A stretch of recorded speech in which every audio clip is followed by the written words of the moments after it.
Hello and welcome everyone. My name is Mark and today we will be talking about internal linking for SEO. So this is not so much a beginner's guide, a little bit more advanced here. And we will be talking about this template here, which is available in Google Sheets. I will send you the link into the comments or description so that you can make a copy of this template and use it for yourself as well. So let's talk about this template here real quick. In row 2, we've got our money page. So this could be the target page that you're trying to rank. So let's say best vacuum cleaner would be the internal link here if you're trying to rank for best vacuum cleaner. And then down here, you've got 3 supporting articles, which will link back to the best vacuum cleaner page. And we're also going to link back from it to this page from our homepage. In column I, we're going to count how many links were received. So as soon as we put this here, best vacuum cleaner, into column B, we're basically saying on the supporting page 1, we're now linking to the page best vacuum cleaner. And this now increases the link count here, telling us that we have linked one time to our target page, which we're trying to rank. In SEO, we often call the target page that we're trying to rank also the money page. So that's why we've called this money here. So let's see how we can make this work in reality. I've already got something open here that we can use as an example. So we've got the support one page here. This would be the first supporting article. A title like could be, for example, how to clean or how to maintain your new vacuum cleaner. So a supporting topic, something that explains the main topic a bit further. And at the top of each supporting article, we will want to link back to our money page. So let's say this is here the core body content. So most of the article is going to be happening in here. And it doesn't have to be the very first sentence of the article, but somewhere in the top part of the article, we definitely want to link back to our money page. So we've inserted that here, a link to the money page. And at the bottom, we're also linking to 2 supporting articles. You can also do that from the middle of the text. Let's say we've had heading 2 here somewhere. How to maintain your vacuum. So this is our heading 2. And we have a link here, how to maintain your vacuum cleaner. You could also put an internal link here. So maintain your vacuum cleaner. And you would now link from supporting article 1 to supporting article 2. So support 2. And that's another way. But I do like the way of having related articles at the bottom. That always seems to work well. But not a big difference here from where you link out. The main point is that supporting article 1 is linking to 2 other supporting articles. And we will see why that's important in a second. So let's follow through with this. We've said on the supporting 1 page, we are now linking to the money page. And we're also going to link to supporting article 2 and supporting article 3, which are those links here at the bottom. Perfect. So now we can see that supporting article 2 has received 1 internal link and supporting article 3 has also received 1 internal link. All right, awesome. So far, so good. So we would now do the same thing for all of the other supporting articles as well. They all cover some kind of topic about vacuum cleaners. A good way to find supporting article content is to just look at the People Ask section in Google. So let's see if we can bring that up. We'll just type in best vacuum cleaner.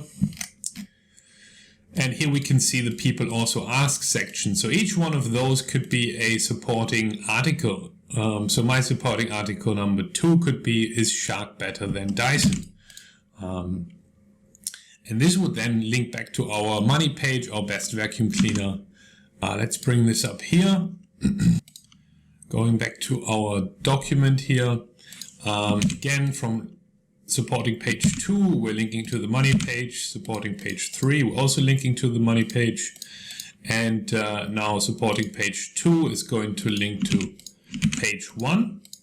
And it's also going to link to page 3. Page 3 will also link to page 1 and to page 2. So I've set up this document that as soon as you have got two links from the supporting pages to each other, so as soon as each supporting page has received at least 2 internal links, this will turn green. So it's really good to use for your staff or for yourself, so you know immediately, this article has now received 2 internal links, which is about an optimal number. Whereas, let's say this one here had 0 internal links and this one had 5, then you know you need to do something different and distribute that a bit more equally to make the link power within your website flow a bit better. Perfect. So each of our supporting articles have 2 links and our money page has received 3 links. But if it's a really important page on your website, just linking from supporting articles isn't enough. You also want to make sure that a link from the homepage is present. So this is where you go to the homepage section here. And we're now saying that we've linked from our homepage to the money page. And at that point, our money page has received 4 internal links in total, 1 from the homepage, 3 from the supporting articles, and this turns green as well. Once your staff or yourself have checked this, that this is actually the case, that all of this, what we're saying here, has been implemented on your website, you can tick these off as checked, just to make sure that someone has actually had a visual confirmation that this has happened. And this should be a really good way to handle your internal linking. If you have any questions on how to use this, feel free to post in the comments below. Quite a short video here. One last thing that I want to show is a PageRank simulator. So this is the scientific reason why we're doing this. Page 0 is our money page. Page 4 we're saying here is the homepage, which in reality there's lots of other pages that link to the homepage. So these could be external pages, your directories, business directories, and so on. They could all be linking to your homepage, and then in turn your homepage links to your money page. So page 4, homepage, page 3, 2, and 1. These are all of our supporting pages. We've said they each receive a link, 2 links. And then each of the supporting pages is linking back to our page 0, which is our money page. So if we run the page rank here, we can see that we have got a page rank of 0.312. There's one little trick that we can do in order to increase the page rank of our target page even further. On that page specifically, we can do what's called a self-referencing link. Why that's important or why that works, we can show here, because this tool actually allows us to do a self-referencing link. So we've got the home page here, linking to our target page, and then S1, 2, 3 are all of our supporting pages. They all link to A, our target page.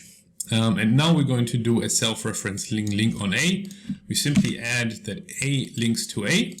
And all of a sudden we can see that our page rank has jumped from 0.6 to a 3.4. That's essentially because we're feeding back all of the linking power that comes from these external pages, or not external, but internal pages on our website.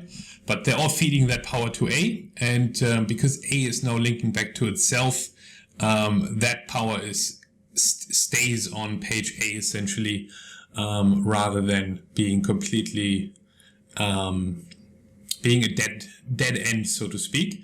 We're feeding that power back into A. So if we update that again, without the self-referencing link, 0.6 page rank, and with we're at 3.4 page rank. We'll also leave an article from the Google patents on how PageRank works, so you can read a bit further into that if you're interested in the origination of PageRank. And I hope that video was helpful, and feel free to use the tool and play with it for your own marketing purposes. Thanks, this was Mark, and look forward to seeing you in our next video.